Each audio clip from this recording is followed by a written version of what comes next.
Le but de ce travail était de voir comment est utilisé en pratique le tocilizumab, le Roactemra, dans la polyarthrite rhumatoïde. Et pour ça, on avait demandé aux rhumatologues qui débutaient un traitement de noter toutes les caractéristiques des patients, les médicaments qui étaient associés, et puis ensuite de les suivre pour qu'on voit ce qui devenait au fil du temps. L'objectif étant surtout de voir quelle était la proportion de patients qui continuaient son traitement par Roactemra au bout d'1 an, 2 ans et 3 ans, voir quel traitement était associé, est-ce qu'ils avaient du méthotrexate associé ou pas, et quels étaient les facteurs qui prédisaient le fait que le traitement soit arrêté en cours de route.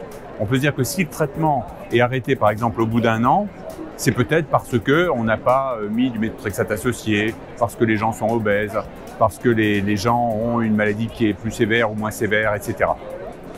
En gros, ce qu'on observe, c'est qu'à 1 an, un peu plus de 60% des patients sont toujours sous Roactemra. Donc il y a quand même 40% qui ont arrêté. Mais ça, c'est vrai quasiment avec tous les biologiques. Actuellement, le taux de maintien des traitements est de l'ordre de 60% à 1 an. Et ce qui fait que c'est arrêté n'est pas prédit par les caractéristiques du patient. Ce n'est pas le poids du patient, ce n'est pas le méthotrexate qui est associé, ce n'est pas la dose de méthotrexate quand ils en ont, ce n'est pas l'âge. Et donc on voit les courbes à chaque fois, selon l'âge, selon que c'est associé au métaux ou pas, selon la dose de méthotrexate, selon le poids, eh bien il n'y a pas de différence statistiquement significative.